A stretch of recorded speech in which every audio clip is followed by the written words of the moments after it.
나만의 건강이 아닌 우리 모두의 건강을 생각하는 방송. 더 건강한 대한민국을 꿈꾸는 개념 방송. 들리는 신문 히포크라테스.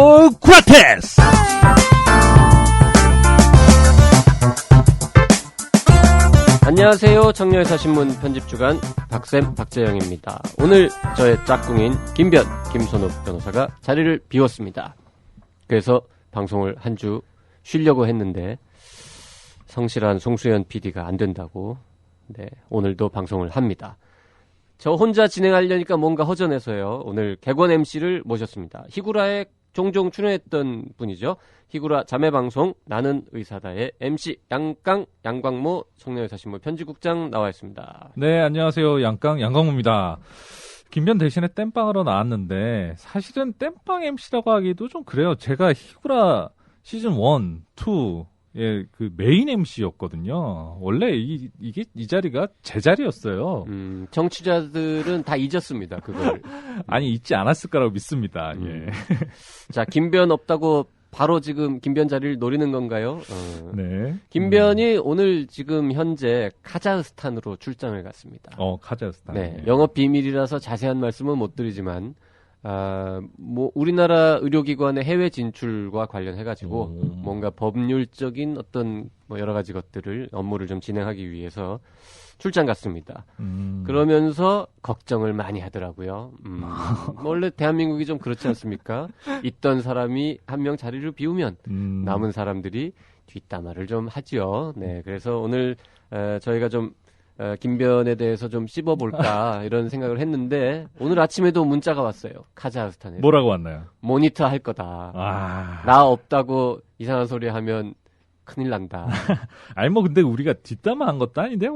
빈틈이 보이면 언제든지 치고 들어갈 수 있으니까 긴장하시라는. 뒷담화 하면은 모니터링 한 다음에 가차없이 보복하겠다. 이렇게 문자가 왔습니다. 그래서 일단 김변 뒷담화는 안 하고 다른 얘기 원래 하던 여러 가지 얘기들을 진행을 해보도록 하겠습니다. 근데 제가 예능만 하다가 오래간만에 시사 프로그램에 나오다 보니까 긴장을 약간 하게 되네요. 아무튼 다양한 소식을 많이 준비했다고 하니까 얼른 시작해보죠. 네, 2014년 12월 5일 벌써 12월입니다. 히포크라테스 지금 시작합니다. 모두가 환자 제일주의를 외치는 시대. 용감하게 환자는 두 번째라고 주장하는 책이 나왔다. 고객 만족을 넘어 환자의 경험으로, 질 향상을 넘어 서비스 디자인으로 진정한 병원 혁신의 개념과 실제. 환자는 두 번째다. 전 세계 병원들이 이제 환자의 경험에 주목하기 시작했다. 미국 의료계를 사로잡은 화제의 베스트셀러. 환자는 두 번째다. 무엇이 첫 번째인지는 책에서 확인하십시오. 뉴스 브리핑 시간입니다. 오늘은 청년의사신문에 김은영 기자가 나와 있습니다. 네, 안녕하세요. 김은영입니다. 첫 번째 전해드릴 뉴스는 희구라 녹음 전날인 12월 3일에 마감된 2015년도 전공의 모집 결과에 대한 겁니다.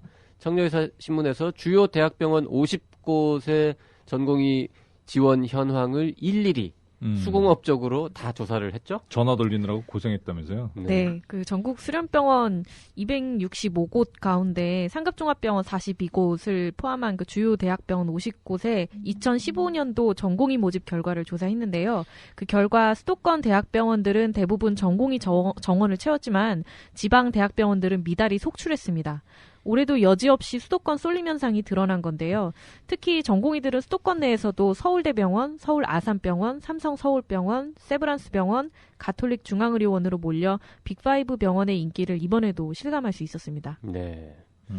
지금 순서는 뭐예요? 서울대, 아산, 삼성, 세브란스, 가톨릭 이거는? 보통 가나다 순으로 쓰는데 그냥 맘대로라고 PD가 얘기하네요. 네. 근데 왜 동아대병원을 제외한 건가요? 지금 상급종합병원 42곳 중에서 동아대병원이 제외됐다고 대본에 적혀 있었는데 김은영 기자는 안 읽었지만 전화 통화가 안 됐어요. 동아대병원 관계자 여러분 전화 걸면 좀 받아주세요. 다음에는. 그 빅5 병원에 얼마나 많이 몰린 거예요? 네, 전체 전공의 1년차 정원 3,479명 중 4분의 1 이상이 빅5 병원에 집중돼 있는데요. 그럼에도 불구하고 평균 경쟁률이 1.18대 1을 기록해서 50개 대학병원 전체 경쟁률인 1.02대 1보다 높았습니다.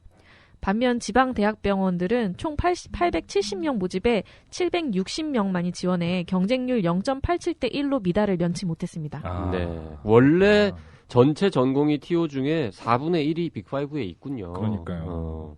그러면 과별 전공의 지원 현황을 좀 알아볼까요? 제가 비뇨기과라서 그런지 비뇨기과 모집 결과가 좀 궁금하네요. 예. 비뇨기과는 뭐 미달일 것으로 예측이 되는데요. 요즘 분위기로는 어때요? 네, 안타깝게도 비뇨기과의 상황은 전혀 나아지지 않고 있었습니다.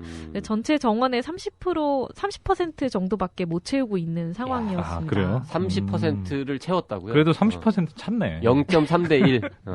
네. 주요 대학병원 50곳에 배정된 비뇨기과 정원은 71명이었지만 지원자는 26명에 불과해 경쟁률은 0.37대 1을 보였습니다. 이 정도만 해도 훌륭한 거예요. 이 26명은 다 교수 요원인 거죠, 지금 그러니까. 네. 빅5 병원은 어떤가요? 네, 비뇨기과 지원자를 찾지 못하기는 마찬가지였는데요. 가톨릭 중앙의료원이 6명 모집에 1명, 그리고 서울 아산병원은 4명 모집에 2명, 서울대병원은 4명 모집에 1명, 삼성서울병원이 3명 모집에 2명 지원으로 모두 미달됐습니다. 빅5 병원 중에는 유일하게 세브란스 병원만 5명 정원 모두를 채웠습니다. 오, 웬일이래요? 야, 거기는? 박수 한번 쳐야 되겠는데요? 왜? 양강이 세브란스 병원에서 비뇨기과 수련을 받았거든요. 예. 양강이 뭔가 이렇게 뭐 좋은 모범을 보여서 그럴 리는 없을 거고요. 네. 웬일인지요. 네. 외과하고 흉부외과도 비뇨기과 못지않게 지원자가 적은 과인데요. 거긴 어때요? 네, 외과 경쟁률은 0.54대 1, 흉부외과는 0.35대 1로 모두 미달이었습니다. 흉부외과 전공의를 모집하는 대학병원 14곳 중 8곳은 전공의 지원자가 단 1명도 없었고요. 네. 지원자가 있는 곳도 정원을 채우는 데는 대부분 실패했습니다. 흉부외과 정원을 채운 곳은 대학병원 14곳 중 단 2곳으로 2곳은 있어요? 그래도? 네, 2곳은 있었습니다. 네, 어딘가요? 삼성 서울병원과 아주대병원이 전부였습니다. 근데 아주대병원은 정원이 원래 1명이군요, 보니까. 네. 네. 1명인데 1명이 지원했고 네. 삼성 서울병원은 4명인데 정원이 네. 4명이 다 지원했어요. 네. 이야. 외과는 어떤가요? 외과는 서울 아산병원만이 14명 정원에서 14명을 모두 채웠고요. 가톨릭 중앙의료원이 14명 모집에 7명, 삼성 서울병원이 13명 모집에 6명, 세브란스 병원이 17명 모집에 10명이 지원했습니다. 특히 서울대병원 외과의 경우 12명 정원에 3명만 지원을 해서 0.25대 1의 경쟁률로 빅5 병원 중 가장 낮은 경쟁률을 기록했습니다. 네, 외과가 전반적으로 뭐 경쟁률이 낮긴 한데요. 뭐 병원별로 보면 약간 특이하네요. 서울 아산병원은 정원을 채웠습니다. 14명을. 아산병원 외과, 뭐 이승규 교수를 비롯해서 굉장히 뭔가 이렇게 좀 잘 운영되는 그런 영향이 있을 것 같기도 하고요. 그렇죠. 예. 아산병원이 연봉도 제일 많이 주죠, 전공의들한테. 아무래도. 맞아요. 네. 그리고 뭐 세브란스가 17명 모집에 10명. 삼성 서울이 13명 모집에 6명, 가톨릭은 14명 모집에 7명. 근데 서울대가 유난히 낮네요. 서울대병원 외과에 무슨 일이 있어요? 왜 12명을 뽑는데 3명밖에 지원 안 했으면 지금 올해 1년 차들은 내는데 도대체 어떻게 사는 거예요? 그러게. 큰일인데. 서울대병원 외과 뭐 네. 일이 있나요? 뭔 일 없어요? 다음 주에 기사를 한번 써보세요. 서울대병원 외과에 무슨 일이 있는지. 네. 후기 모집도 있대요. 네. 후기 모집이 있어서 조금 늘어날 수는 있겠네요. 혹시 네. 뭐 윤모 원장님하고 영향이 좀 있을라나? 전공인들은 뭐 별 상관이 없잖아. 대본에 없는 이야기, 네, 옳지 않아요. 네. 윤모 그렇죠. 원장님이라고만 얘기하면 청취자분들이 모르잖아요. 모르실 것 같은데. 예. 네. 모르니까 그냥 넘어가죠. 네. 예. 뭐 국립중앙의료 뭐 예, 그 얘기하는 거죠. 예. 네. 자, 전공의들이 지원을 기피하는 과 중에 하나가 전통적으로 이제 산부인과가 있었잖아요. 흉비 외산. 그러니까요. 예. 산부인과는 어땠어요? 네, 매년 전공의 기근에 시달리던 산부인과는 다소 약진하는 모습을 보였는데요. 빅5 병원은 물론 수도권 내 대학병원에서도 정원을 모두 채우며 한숨을 돌렸습니다. 산부인과는 가톨릭 중앙의료원, 그리고 서울 아산병원, 삼성 서울병원에서 모집 정원과 지원자 수를 동일하게 채웠고 서울대병원과 세브란스병원도 각각 1.3대 1, 1.1대 1의 경쟁률을 보였습니다. 고전을 면치 못한 지방대학병원 산부인과 전공의 모집에서도 전남대병원에서는 3명 모집에 5명이 몰려 1.67대 1을 기록했고요. 전북대병원과 계명대 동산병원에서는 1명 모집에 2명이 지원해 정원을 초과하기도 했습니다. 네. 2015년도 전공의 모집에서 관심 끌었던 과 중에 하나가 내과잖아요. 네. 내과 전공의들 지원이 미달 사태일 것이다라고 예상을 했었는데 실제로 조사해보니까 어땠던가요? 내과의 위기는 지방대학병원에서 확인됐습니다. 지방대학병원에서 내과는 전공의들이 지원을 기피하는 과로 전락하고 있었는데요.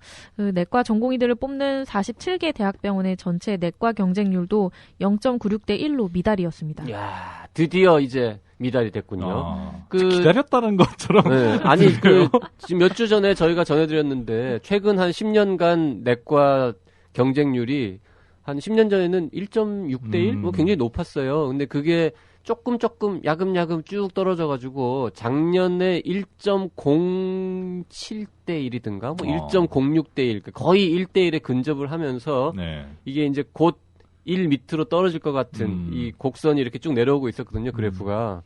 예, 올해는 이런 추세면 미달이겠는걸? 이라고 몇 주 전에 했었는데. 얘기를 했었는데 예. 정말 0.96대 1. 예. 네. 네, 특히 이 지방대학병원에서 내과의 사정이 좋지 않아서 21개 병원 중 57.1%인 12곳이 미달 사태를 겪었습니다. 지방대학병원 21곳에 배정된 내과 정원은 총 148명이었지만 지원자는 113명에 불과해 경쟁률 0.76대 1로 전체 평균에도 미치지 못했습니다. 야, 지방은 훨씬 심각하군요. 네. 네, 심지어 내과를 전공하겠다고 지원한 의사가 한 명도 없는 대학병원도 있었는데요. 어딘가요? 오. 네, 충북대병원과 한림대 춘천성심병원은 아예 전공의들이 뭐 지원을 하지 못해서 대가 끊길 정도라고 합니다. 충북대병원은 정원이 5명이네요. 네. 근데 한 명도 지원 안 했다고? 네. 춘천성심병원도 4명이 정원인데 1명도 지원 안 했다. 네.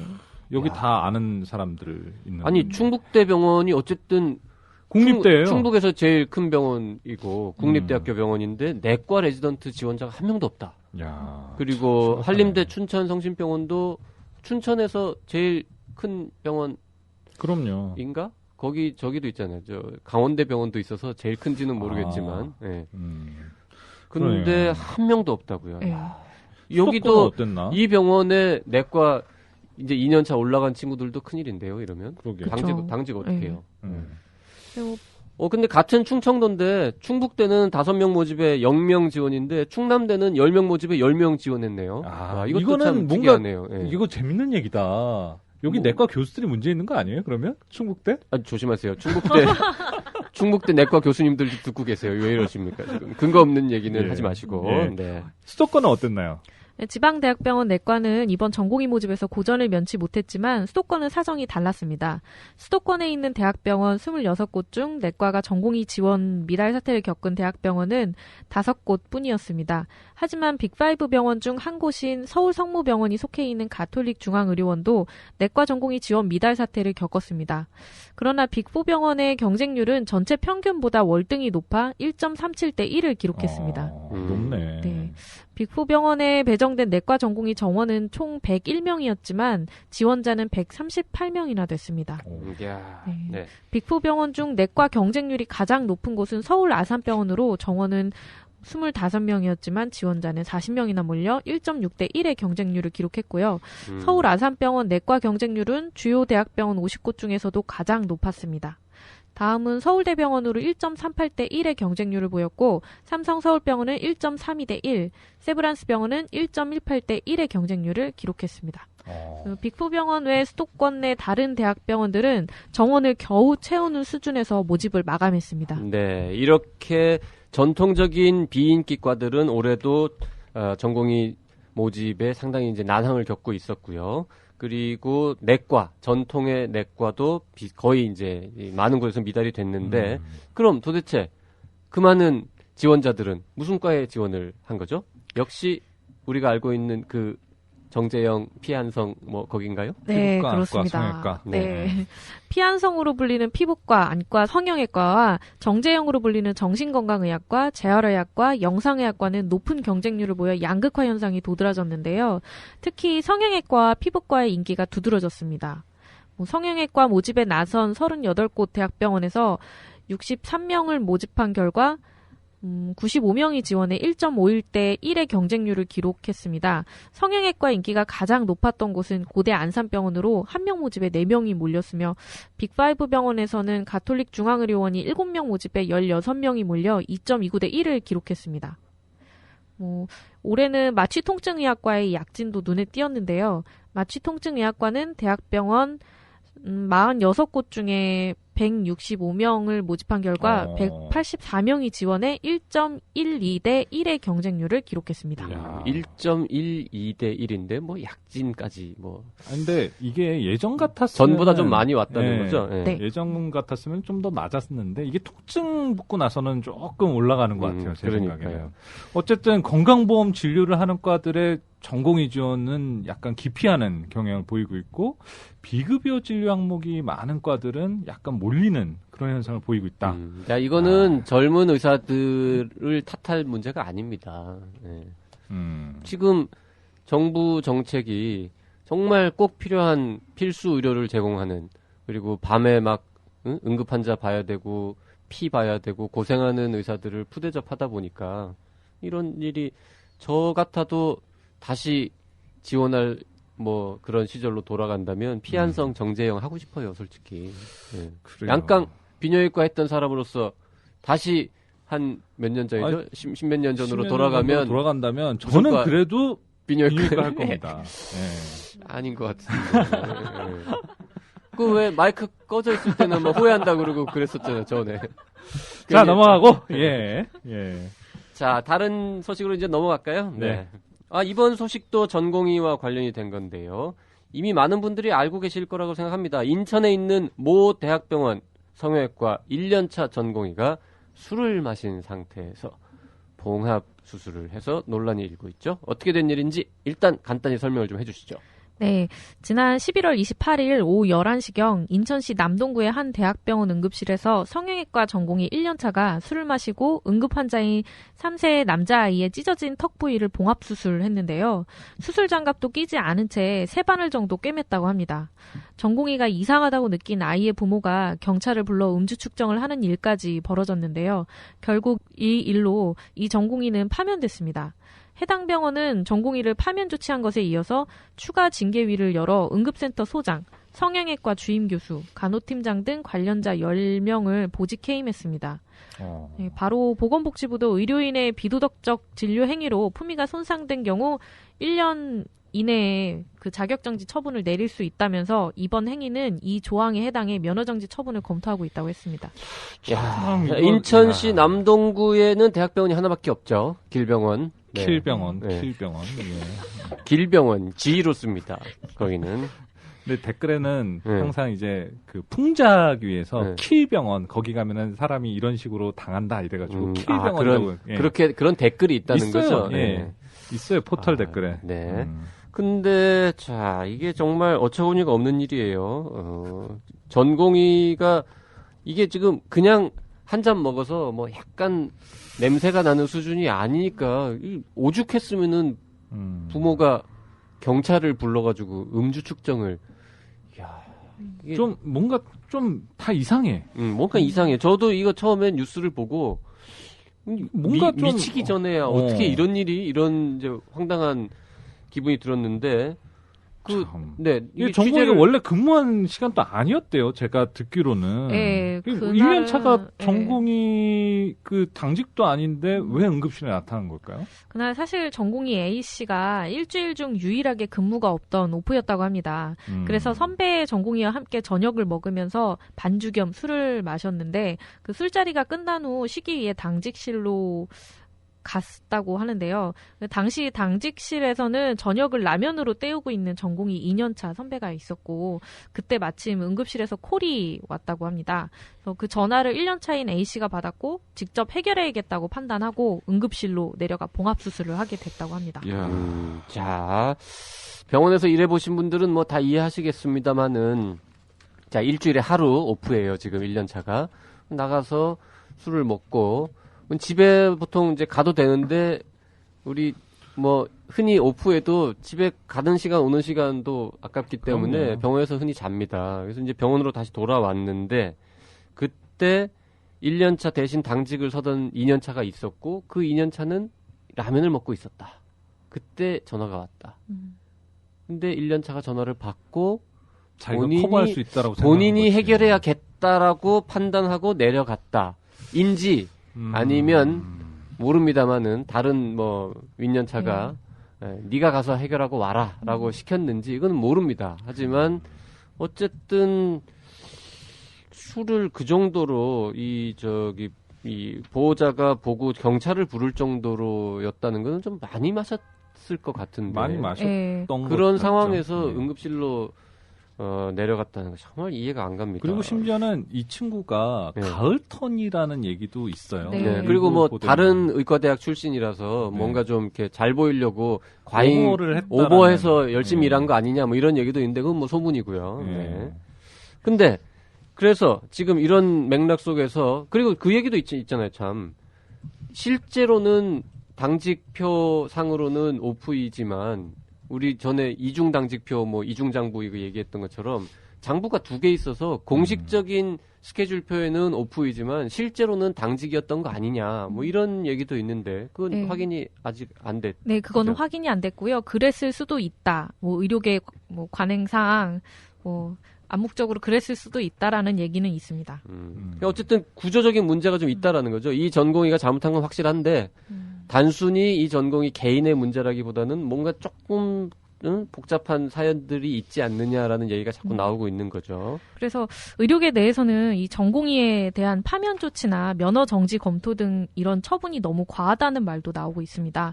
해당 전공의를 중앙윤리위원회에 회부하는 방안을 논의하던 대한의사협회는 당직이 아니었던 전공의가 응급실에 갈 수밖에 없었던 근본적인 원인이 수련 시스템에 있다고 보고 사실관계를 좀 더 명확히 파악한 뒤 윤리 회부 방안에 대해 재논의하기로 했습니다. 근데 이거는 어쨌든 술을 먹고 진료를 받다라는 것 자체는 잘못이라는 거를 의협도 인정하는 거죠.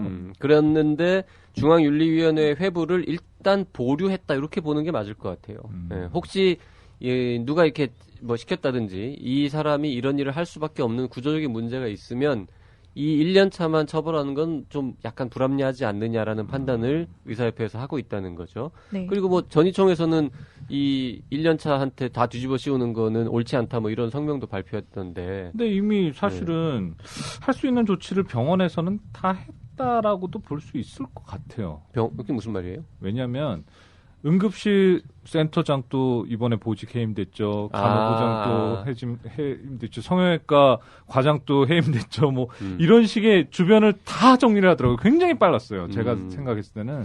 근데 뭐 그럼에도 불구하고 의사협회 내에서는 그 위에 있는 이제 교수들이나 윗년차나 뭐 하여튼 뭔가 좀 높은 위치에 있는 사람들도 윤리위에 회부해야 하는 거 아니냐 이런 얘기도 있고요. 또 한편 전혀 다른 얘기입니다만은 이번에 이 사건 나고 하루인가 이틀 만인가 10명이나 보직 해임시키고 파면시키는 걸 보면서 역시 그 병원의 이사장님은 대단하다. 네, 뭐 그런 역시 남다르다. 뭐 이런 얘기도 나오고. 네, 하여튼 뒷말이 많이 있는데요. 사실관계를 좀 더 명확히 파악한 후에 다시 전해드리도록 하겠습니다. 다른 소식 좀 알아보죠. 서비스 디자인 개선만으로 응급실 폭력을 획기적으로 줄인 해외 사례가 있어서 눈길을 끈다고 하던데요. 예. 네, 그 영국 산업 디자인 회사 피어슨 로이드 스튜디오의 이성용 수석 디자이너가 최근 한국에서 강연을 하면서 빈번한 응급실 폭력을 획기적으로 줄인 사용자 경험 개선 서비스 디자인 사례를 소개했는데요. 이 디자이너에 따르면 피어슨 로이드 스튜디오는 영국 국민보건 서비스로부터 응급실 내 폭력을 줄이기 위한 서비스 디자인 개선 작업을 의뢰받았습니다. 아, 영국 국민보건 서비스 이러면은 잘 안 하다는. NHS. 네, NHS죠. 네네. NHS가 한 리서치 그룹에 의뢰해 2년 동안 응급실 내 폭력 사태를 조사한 결과 매년 응급실 직원 5만 5천 명 이상이 위협, 조롱, 물리적 폭력에 시달리고 있었습니다.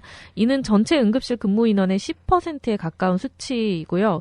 또 응급실 폭력 문제를 해결하기 위해 경호 인력 충원 등 매년 1,200억 원을 지출하고 있었습니다. 그 영국에서도 이렇게 응급실이 개판이라는 이 소식을 들으니까 왠지 약간 거기 우리보다 잘 사는 나라잖아요. 우리보다 훨씬 선진국이라는 나라에서도 이 똑같은 문제가 있구나. 네. 우리나라 별반 상황이 다르지 않아요. 아니 근데 네. 우리나라는 10%보다 훨씬 높았어요. 이거 예전에 잘 기억이 안 나는데 이 위협, 조롱, 물리적 폭력에 시달리는 인원이 10%에 가까운 수치래잖아요. 영국은. 우리나라는 왜 한 반 되지 않았어요 그때? 아니면 30%였던가? 대전협에서 조사한 네. 게 있었을 거예요. 하여튼 이 그때 10%보다는 훨씬 높았어요. 30% 우리나라는. 정도 됐던 네. 것 같아요. 예. 자, 근데 이런 상황에서 도대체 그 디자인 회사, 물론 이제 서비스 디자인이긴 하지만 이 의뢰를 받은 이 디자인 회사에서는 도대체 뭘 했던 거예요? NHS는 응급실 내에서 폭력 사태가 벌어지는 근본 원인에 대해 분석을 했는데요. 그 결과 응급실을 이용하는 환자들은 심각한 수준의 심리적인 불안에 시달리지만 이에 비해 응급실의 상황에 대해 잘 알지 못한 채 마냥 기다려야 하는데 불만을 품고 폭력을 저지르는 것으로 나타났습니다. 뭐 보통 그렇죠. 네. 그래서 피어슨 로이드 스튜디오는 이 부분에 주목했습니다. 응급실 내 폭력을 유발한 환자군을 주치자 등 외적으로 폭력적인 성향이 강하게 드러나는 사람들과 그 외에 평범한 사람들로 2개군으로 나눴더니 의외로 평범한 환자군에서 더 많은 폭력이 발생한 것으로 나타났습니다. 이에 피어슨 로이드 스튜디오는 상황에 따라 조정이 가능하고 최소한의 침착성을 보일 수 있는 평범한 환자들에 맞춰 서비스 디자인 개선 작업을 시작했습니다. 네. 우리나라도 비슷할까요? 그죠? 네. 술 취한 사람보다 멀쩡한 사람 중에 폭력적인 성향을 보이는 사람들이, 네. 뭐 더 많은지는 모르겠습니다만은 꽤 많았던 것 같아요. 어떤 개선 작업이 이루어졌나요?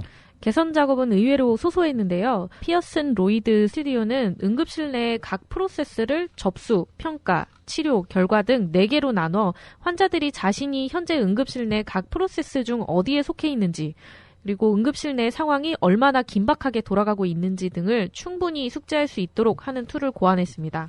이를 바탕으로 환자가 입원 즉시 받는 핵심 정보 안내서와 벽 부착용 프로세스 맵, 리플렛, 실시간 정보 시스템 등을 마련했습니다.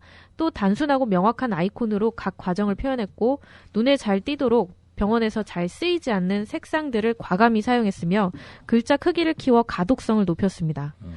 또 환자들이 진료를 받으면서 인내심을 잃지 않도록 진료 과정마다 얼마나, 왜 기다려야 하는지를 전달할 수 있는 메시지도 고안했습니다. 벽 부착용 프로세스 맵은 각 진료과와 복도를 따라 설치했고 응급실 내 상황을 나타내는 실시간 정보 화면은 응급실 대기실에 마련했습니다. 너무 좋은 시도인 것 같아요. 네. 네. 우리나라 좀 비주얼이 있었으면은 더 우리 청취자들이 이해하기가 쉬웠을 텐데. 그 피어슨 로이드 스튜디오 홈페이지에 가면 아마 이런 거 나와 있을 것 같은데요. 네. 그 정도로 얼마나 효과가 있었을까요? 시범 적용한 그 런던의 한 병원 응급실에서 비물리적 폭력 발생 빈도가 이전 대비 50% 수준으로 낮아졌습니다. 오, 요 서비스 디자인을 적용시킨 것만으로? 네, 맞습니다. 야. 폭력 제압에 소요되는 비용도 이전 대비 30%로 크게 줄었습니다. 또 응급실 이용 환자 중 88%의 환자들은 응급실 프로세스에 대해 명확히 이해할 수 있었다고 답했고요. 75%의 환자가 심적인 스트레스를 덜 받았으며 만족했다고 응답했습니다. 이 같은 응급실 서비스 디자인 개선은 영국 전역으로 확대 적용되고 있다고 합니다. 이번 사례를 소개한 이성용 수석 디자이너는 이는 서비스 디자인 개선이 적은 비용으로도 병원에 어떠한 효과를 불러올 수 있는지를 보여준 한 예라며 아직은 그 효과에 대해 적은 기준들과 완벽한 그 수치화할 수 있는 데이터로 나온 분석들만 있지만 앞으로 그 이상의 무형적 효과도 창출할 수 있을 것으로 기대한다고 말했습니다. 이건 참 뭐, 신기한 것 같아요. 이거 좋은 거예요. 서비스 디자인이라는 용어가 굉장히 이제 여러 분야에서 쓰이고 있는데 특히 이제 헬스케어 분야에서는 되게 최근에 이제 각광받고 있는 분야잖아요. 그렇죠. 그리고 근데 아쉬운 게 아직까지 한국의 의료계 종사자들은 이 개념이 좀 약한 것 같아요. 이 뭐죠? 그 한국 헬스케어 디자인 학회? 학회. 예, 그런 게 이제 생겼잖아요, 올해. 학회에 그 의료계 종사자들은 적어요. 아, 참여하시는 주로 분들이 디자인 쪽에서 오시는 분들은 대다수인데 그분들은 근데 헬스를 모르잖아요. 그러니까요. 근데 이게 그 학회가 만들어진 게 이제 의료계 쪽 분하고 헬스케어, 디자인 쪽 하는 분들 그리고 뭐 건축이나 어떤 IT나 뭐 여러 분야에 있는 분들이 모여가지고 이런 의료 분야의 서비스 디자인을 고민을 해보는 걸로 출발을 했는데 이 처음에 시작한 사람들 중에는 의료계 쪽이 좀 있어요. 꽤 있는데 학회를 2번인가 지금 해봤는데 청중 중에는 의료계 쪽이 너무 적고 의료계에서 오시는 분들 중에도 의사는 정말 극소수인 거죠. 네, 의사들이 이 분야에도 좀 관심을 가져야 됩니다. 네. 그리고 이 서비스 디자인 얘기하다 보니까 생각이 난 것 같은데 우리나라 지하철만 하더라도 이게 뭐 정말 AED 다 갖다 놨다고 하는데 AED가 어디 있는지 잘 못 찾겠어요. 근데 이런 AED 네. 그 자동 심폐소생 그 뭐라고 그래야 되나? 제세동기가 어디 있는지 잘 티가 안 나잖아. 왜냐면은 빨간색으로 만들어진 게 자판기 같은 것도 있고 굉장히 시선을 분산시키는 게 너무 많은데. 그 소화기하고 헷갈리겠죠. 맞아요. 소화기도 뭐 그렇고. 근데 왜 해외 같은 경우에는 지하철이 완전히 다 단색으로 돼 있고 정말 비상구, AED, 불, 소화기 요런 것만 딱 빨간색으로. 우리나라 지하철에는 광고가 제일 잘 보이죠. 맞아. 정확한 얘기입니다. 뭐 박수까지 칠 거야. 그걸 가지고. 자, 이 한국인 디자이너는 영국에서 일하고 있는데 이 영국 사례를 발표한 행사를 보니까 서울 디자인 페스티벌 이런 데서 발표를 하셨군요. 야, 서울 디자인 페스티벌에서 헬스케어 쪽에 관련된 이런 발표를 했군요. 그리고 요 내용을 청년의사 기자는 기특하게도 가가지고 또 취재를 해가지고 인터뷰까지 했네요. 야, 우리 막내 잘했어요. 기자. 네. 자, 이 인터뷰 지금 저희가 전해드린 것보다 훨씬 긴 인터뷰 기사가 청년의사 신문 739호에 게재되어 있습니다. 관심 있으신 분들은 읽어보시고요. 저 피어슨 로이드라는 디자인 회사의 홈페이지도 한번 방문해 보시면 재밌을 것 같습니다. 네, 청년의사에서 단독 피어드 로이슨으로 검색하시면 됩니다. 피어슨 로이드입니다. 네, 피어슨 로이드. 네. 예, 참 우리 PD가 여러 사람 참 괴롭히네요. 예. 오늘 뉴스 브리핑은 여기까지입니다. 김은영 기자 수고했습니다. 감사합니다. 딱딱하고 골치 아픈 주제임에도 추리소설을 읽듯 재미있다. 중앙일보. 박근혜 대통령에게 당장 개념 의료를 정독할 것을 권한다. 프레시안. 의사와 병원에 대한 불신을 조장하는 책들 속에서 이슈를 판단하는 눈을 키워주는 반가운 책. 조선일보. 우리나라 보건의료의 현주소를 보여주는데 적절할 뿐더러 부족함이 없다. 오마이뉴스. 교양 시민을 위한 개념 있는 의료 이야기. 더 건강한 대한민국을 위해 우리 모두가 알아야 할 불편한 진실. 정치 사회 분야 베스트셀러 개념 의료. 온라인 오프라인 서점에서 절찬 판매 중. 이슈 내망현 진행하겠습니다. 의사들은 높은 수준의 진료를 수행하고 의료 윤리를 유지하기 위해 매년 연수교육을 받습니다. 연수교육은 의료법에 규정된 의사의 의무사항이기도 하죠. 3년마다 취업 상황 등을 신고해야 하는 의료인 면허 신고제가 도입되면서 매년 8평점 이상의 연수평점을 받아야만 면허 신고를 할 수 있기도 합니다. 그런데 이 연수교육이 주먹구구식으로 운영되고 있다고 합니다. 오늘 이슈 내망현에서는 연수교육 문제를 다뤄보겠습니다. 네, 자세한 이야기 취재 기자와 함께하겠습니다. 청년의사신문 송수영 기자 나왔습니다. 자, 이렇게 만나니까 또 반갑네요. 예. 안녕하세요, 송수연입니다. 근데 희구라 MC로 앉아있는 양깡의 모습은 정말 오랜만에 봐서 그런지 너무 오래간만이죠. 낯선 것 같아요. 좀 좋죠? 네? 자, 넘어가고. 예능이 좀 어울리시는 것 같네요. 네. 네. 자, 송 기자가 연수교육에 대해서 관심을 갖고 취재하게 된 계기가 있었죠? 네, 그 대한자연치료의학회라는 곳 때문인데요. 그 해독주스로 유명한 서재걸 원장이 회장으로 있는 곳이기도 합니다. 네, 어떤 곳인지 대충 짐작이 갑니다. 그죠. 느낌이 팍 오네요. 네, 네. 학교 이름만 들어도 뭐 어느 정도 짐작이 되는 곳이기도 한데 네. 이곳이 지난 11월 23일 개최하는 학술대회에 한의사를 연자로 내세우고 연수강좌 대상에 한의사까지 포함시켜서 그렇게 했는데도 의협으로부터 연수평점을 5점이나 받았다는 사실을 어떻게 우연히 알게 됐습니다. 뭐 야, 이게 진짜 우연히 알고 우연히. 야, 네. 이거 우연히 알기 어렵잖아, 이런 거. 좀 정확히 말씀드리면 네. 히포크라테스 시즌 1과 시즌 2에서 양강과 함께 활약했던 그 간사랑동우의 윤구현 대표가 제보를 페이스북으로 해왔는데요. 윤구현 대표 참 한번 불러야 되는데 그러니까요. 보고 네. 싶어요. 너무 오래 못 뵙고 있네요. 네. 네. 그래서 이 내용은 그 자연치료의학회 관련된 내용은 히구라 80회에서도 한번 다뤘었으니까 뭐 자세한 내용 그거 참고하시면 될 것 같고요.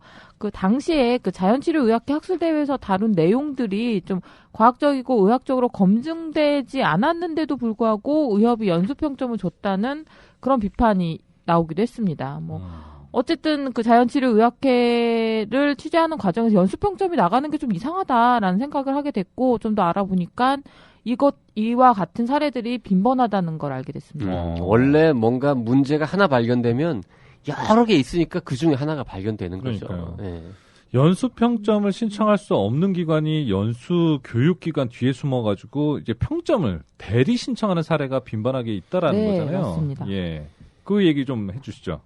그 연수 평점을 받을 수 있는, 그러니까 신청할 수 있는 기관이 정해져 있죠, 제한적으로. 네, 그 의협 연수교육 시행 규정에 따르면 연수교육기관은 시도의사회, 의과대학 의학전문대학원, 인턴 레지던트 수련병원, 대한의학회 회원학회, 또 기타 교육위원회가 인정하는 기관 또는 단체입니다. 이에 따라서 의협은 의학회 회원학회가 아니면 연수평점을 부여하지 않는 게 원칙이라는 입장인데요. 네. 자연치료의학회가 대한의학회 회원학회가 아닌데도 연수평점을 신청해서 받을 수 있었던 건 그 수련병원인 강남 세브란스병원 가정의학회를 통해서 신청을 했기 때문입니다. 가정의학과를 통해서. 아, 네. 가정의학과를 통해서. 네. 그러니까 자, 굉장히 명확합니다. 시도의사회, 그리고 의과대학, 또 수련병원, 그리고 대한의학회 회원학회. 네. 예, 우리가 이제 이 수많은 어쩌고 저쩌고 학회들이 있지만 그 중에서 정말 좀 전통이 있고 제대로 운영되는 학회만 의학회 회원학회고 나머지는 그냥 임의단체잖아요, 사실. 네. 그러니까 의학회 회원학회라고 딱 정해지는 그 학회, 그리고 뭐 기타 특별하게 인정하는 기관이 있긴 하지만 이렇게 네 군데만 할 수 있는 건데 대한자연치료학회가 연수평점을 받은 것은 대리 신청, 강남 세브란스병원 가정의학과를 통해서 이거는 대출보다 일단 것 같아. 일단 요렇게만 들어도 이상한 거죠. 대출도 나쁜 거지만 이거는 뭐라 그래야 돼요? 그 강남 세브란스병원 대리 신청. 강남 세브란스병원 가정의학과하고 이 서재걸 자연치료의학회하고 원장 뭔가 관계 뭐 있나? 이렇게 개인적인 친분이 있거나 뭐 해가지고는 부탁을 하고 뭐 그러지 뭐 이러고 이제 그랬을 걸로 예상이 네, 되는데. 그 의협에서 처음 신청을 받았을 때는 네. 강남 세브란스병원 가정의학회에서 자연치유와 관련된 세미나를 한다 이렇게 신청을 했대요. 그래서 아무래도 가정의학과다 보니까 뭐 그런 주제로 네, 세미나를 할 수도 하나보다 있죠. 네. 라고 해서 연수평점 5점을 내줬는데 그 가정의학과 주최자가 학회인지는 몰랐던 거죠. 그러니까 이런 경우에는 이 어디예요? 자연치료학회 여기보다도 강남 세브란스병원 가정의학과에다가 페널티를 줘야 되는. 네, 그래서 네. 경고 조치했고요. 한 경고했어요? 번만 더 네. 이렇게 허위로 신고하면 네. 연수교육기관을 지정을 아예 취소하겠다라고 그래서 얘기했습니다. 병원의 연수교육기관의 강남- 자격을 네, 박탈하겠다. 강남 세브란스 병원 자체의 병원 연수교육- 전체에? 네. 가정의학과만도 아니고. 네네. 야, 그 야, 강남 그거 크다. 세브란스 엄청 크죠. 병원장님 네. 되게 화났겠는데. 그렇죠. 자, 그러면 이번 자연치료의학회와 같은 사례들이 많이 있습니까? 네, 의외로 많았습니다. 어. 일단 의학회, 회원학회가 아닌 학회에서 하는 학술 대회나 세미나 등에 만약에 의협 연수평점이 인정됐다면 모두 대리 신청이라고 생각하시면 됩니다. 이야. 모두. 네. 대한 정주의학회 들어보셨죠? 그 이게 대한 그 주사 치료 정맥 주사. 네, 예. 맞습니다. 예. 대한 항노화학회, 대한 밸런스의학회, 대한 성장의학회, 대한 비타민C 암연구회 등 이게 최근에 그 학술대회를 개최한 곳들인데요. 네. 이곳들은 의학회 회원학회가 아닌데도 최대 6평점까지 연수평점을 인정받고 학술대회나 학술 세미나를 개최했거나 개최할 예정입니다. 그 이들은 그러면 누군가를 어느 딴 데를 또 대리로 이렇게 얼굴 마담으로 네, 내세웠겠네요. 맞습니다. 네. 대부분 대한개원의협의회를 내세웠는데요. 대한개원의협의회는 연수교육기관입니다. 이렇게 연수교육기관을 이용해서 연수평점을 신청하는 편법을 사용하고 있는 겁니다. 연수평점 6평점은 1인당 1일 최대 받을 수 있는 연수평점 상한선이기도 합니다. 그렇죠. 아무리 이게 1시간에 1점 네, 인가 1시간에 그렇고 1점입니다. 하루에 10시간을 해도 6점까지만 네. 받을 수 있고 이렇게 돼 있죠. 네네. 근데 이런 사실을 의협은 실태 파악조차 하고 있지 못했습니다. 그 대한개원의 협의회는 이렇게 대리로 뭔가 얼굴마담 역할을 해주면 뭐 생기는 게 있나요? 이걸 왜 이렇게 계속 그런 건 아니고 대신해주죠? 대부분 회장 뭐 이렇게 해서 인맥 통해서 신청을 아. 이렇게 하는 것 같아요. 그러니까 원칙이 없는 거죠. 왜 네, 우리가 맞습니다. 이런 원칙을 정해놓고 이 기관들만 연수평점을 주도록 부여했는지에 대한 고민이 없이 그냥 우리는 뭐 그냥 이게 자격이 없으니까 이름 좀 빌려줘 이러면 그러지 뭐 이런 정말 옛날 방식인 거죠 이게. 그러네요. 근데 의협도 좀 문제 있는 거 아닌가요? 연수평점을 줬으면서 그 사실관계도 파악을 못하고 있다라는 건 좀 문제 있는 것 같은데. 네, 그 연수교육 관련 업무는 복지부로부터 의협이 위탁받아서 운영하고 있는데요. 사실상 그동안 관리가 안 돼 왔다는 게 중론입니다.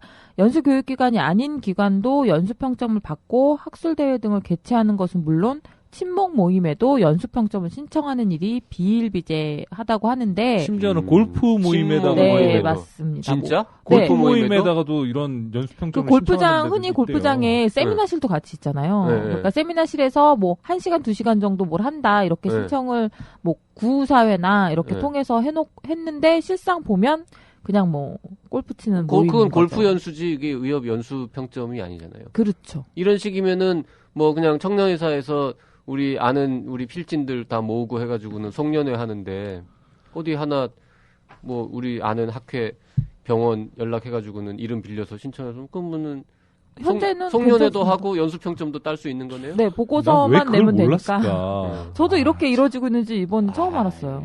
알았으면 진작에 했을 텐데.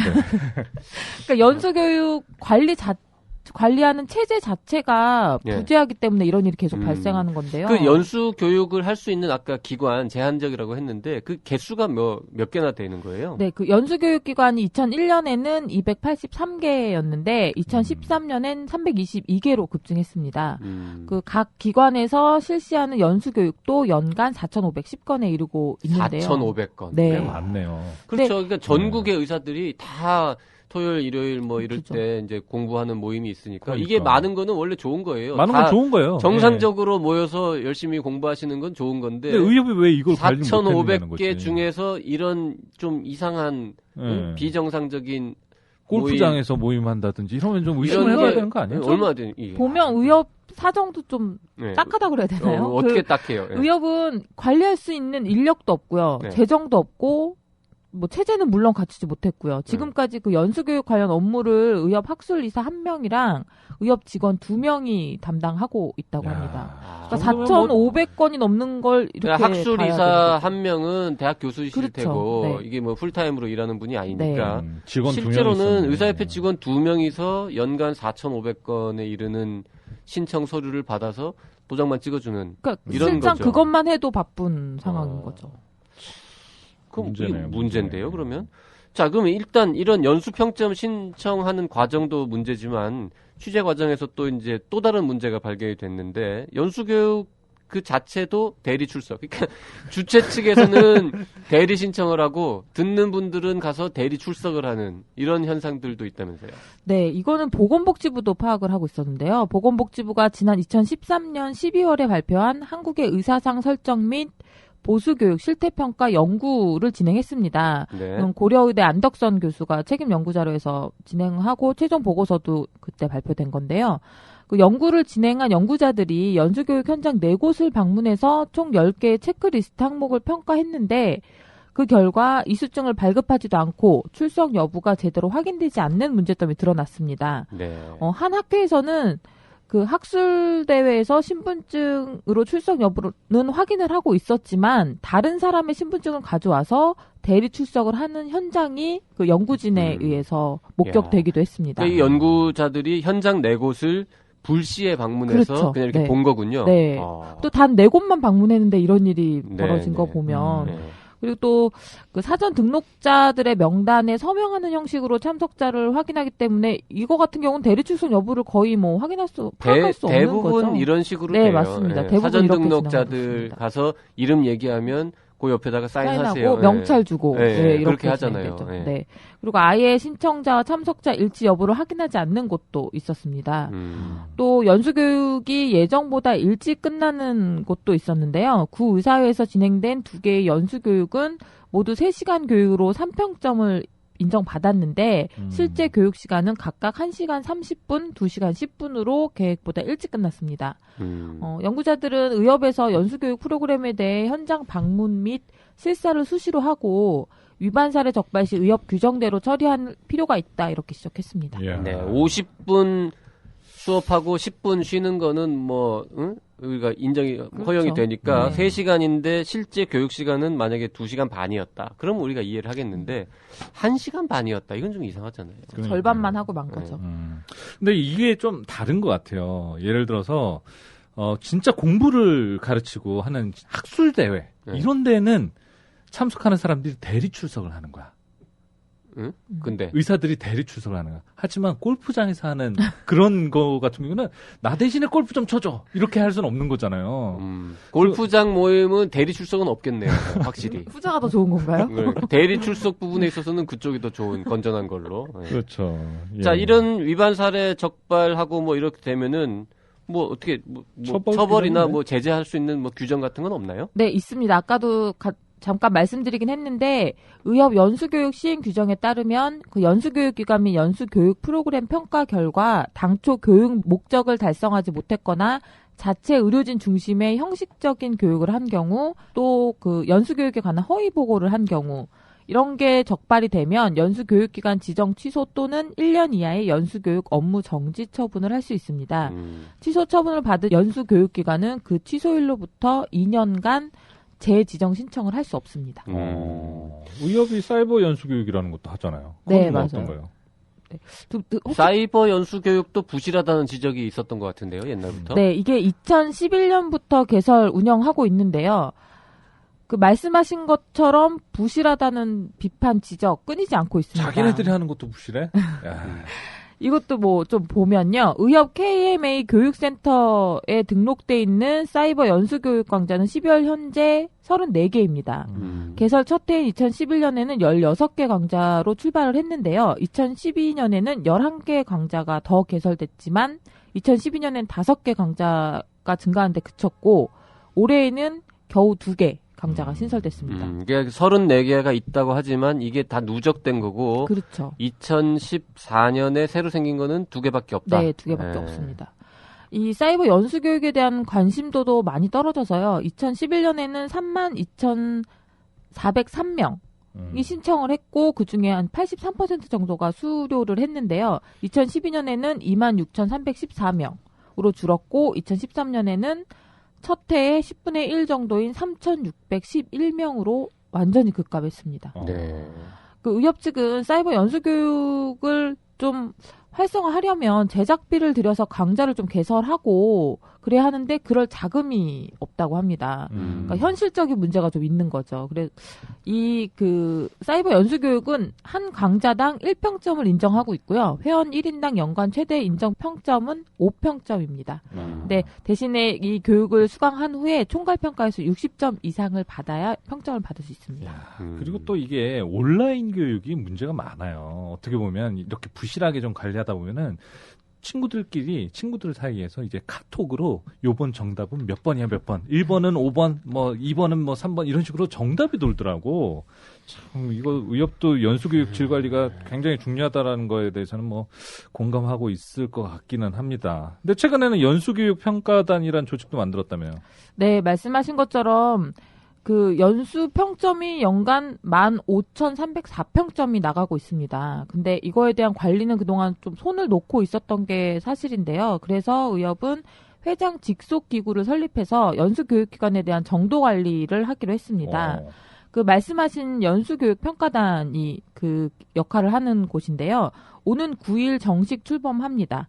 오는 2016년 우리가 기사 써가지고 출범하는 건 아니에요? 그건 아니고요. 그건 아니에요? 그 전에 그런 걸로. 그런 거. 네. 12월 9일에 출범하는군요. 네. 그 오는 2016년까지 연수교육 질 개선을 위한 사업들을 단계적으로 추진하는데요. 이 그 연수교육 평가단은 운영위원회와 산하 3개 분과위원회, 평점관리, 교육기관관리, 연수교육개발 이렇게 3개 분과위원회로 구성되고요. 각 분과위원회에서 연수교육 프로그램의 승인 및 평점관리, 교육기관관리, 평점관리, 연수교육 프로그램 개발 보급 등의 사업을 추진하게 됩니다. 네. 자, 사이버 연수교육도 아까 뭐 의욕적으로 시작을 했는데 네. 그 뭐 프로그램 제작할 돈이 없어서 못하면서 지금 거의 뭐 유명무실해지고 있는 것 같은데, 자, 이 새로운 조직 뭐 연수교육평가단 이거를 만들면 문제가 해결될 수 있을까요? 돈이 없는데. 그죠. 돈이 문제죠. 네. 그래서 의협은 연수교육 관리 운영비 규정을 개정해서 관리 운영비 납부 기준을 마련했습니다. 관리 운영비로 1평점과 교육생당 1,000원씩 부과하려던 했다는 뉴스를 혹시 들어보신 적이 아, 예. 1평점당 1명당 1,000원. 네네. 아, 그러면은 계산해 봅시다. 예를 들어서 200명이 모여서 3평점짜리 교육을 했다. 그러면은 60만 원? 예. 오, 그럼 아주 적지는 않은 것 같은데요. 예. 네. 그래서 이제 뭐 수강생이 많은 학회들 같은 경우는 반발이 컸겠죠. 그러겠죠. 그래서 기관별로 부과된 연간 평점에 따라서 관리 운영비를 차등 부과하기로 했습니다. 그 전전년도 교육기관 승인 평점의 그 교육 참석자 수를 곱해서 환산한 점수가 만 1점 이상이면 기본 관리비 50만 원에 추가 평점 관리비 100만 원을 내야 하고요. 만점 이하 1,001점 이상은 100만 원.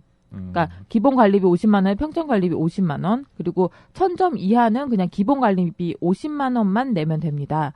이렇게 개정된 기준에 따라서 10월 31일 현재 전체 연수교육기관 중 88.9%인 272개 기관이 관리 운영비를 납부해서요. 총 2억 9,150만 원의 재원이 마련됐습니다. 아니, 이미 3억 정도. 이미 3억 네네. 가까운 돈이 마련이 됐군요. 네.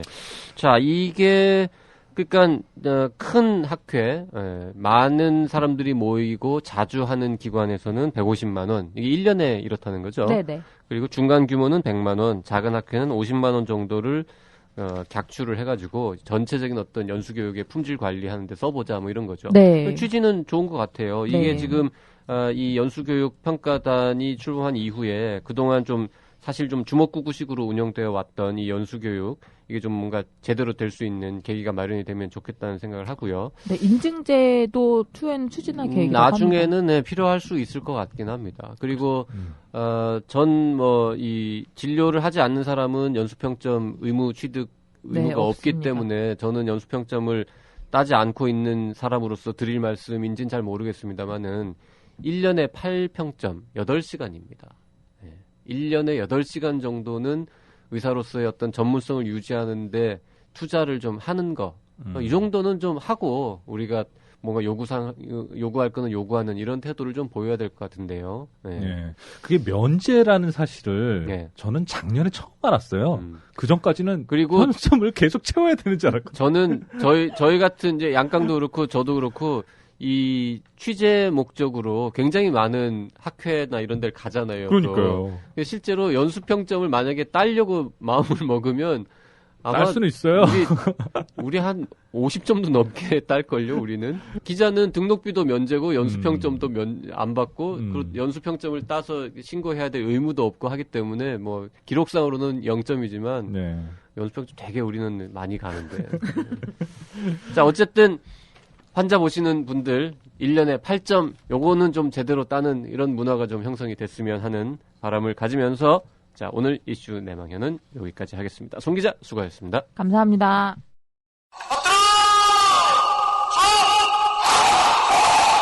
꽃보다 할배, 꽃보다 누나, 꽃보다 청춘에 이어 드디어 나왔다. 꽃보다 군인. 전직 군의관 형님들이 알려주는 안전한 군대 생활. 군대 간다, 건강하자. 꽃보다 군인. 엄마와 여친이 챙겨주는 꽃보다 소중한 청춘들의 입대 필수품. 꽃보다 군인. 엄마가 무심하거나 여친이 없으면 본인이 직접 사도 됩니다. 자, 오늘 히포크라테스는 긴변도 없고 해서 짧게 여기까지만 하고 마치도록 하겠습니다. 양깡, 오랜만에 히구라 MC 진행하니까 어땠습니까? 친정에 온 것 같아요. 너무 앞으로 편합니다. 계속 자주 올까요? 그러니까 고정시켜주세요. 자, 다음에 언제 또 제가 혹시 계획은 없습니다만 출장 가게 되면 그때 또 양깡이 제자리를 또 메꿔주리라고 믿고 오늘은 양깡은 여기서 보내드리도록 하겠습니다. 히구라 청취 소감은 페이스북 청년회사 라디오, 팟빵 아이튠즈에 댓글 다셔도 되고요. 이메일 radio@doc.co.kr로 보내주시면 되겠습니다. 제보도 환영합니다. 1666-1895 문자도 보내실 수 있습니다. 지금까지 PD 송수연, 작가 김은영이었습니다. 들리는 신문 히포크라테스 양광모와 박재영이 진행했습니다. 오늘은 2014년 12월 5일 방송 여기서 마치겠습니다. 다음 주에는 김병과 함께 돌아오겠습니다. 감사합니다.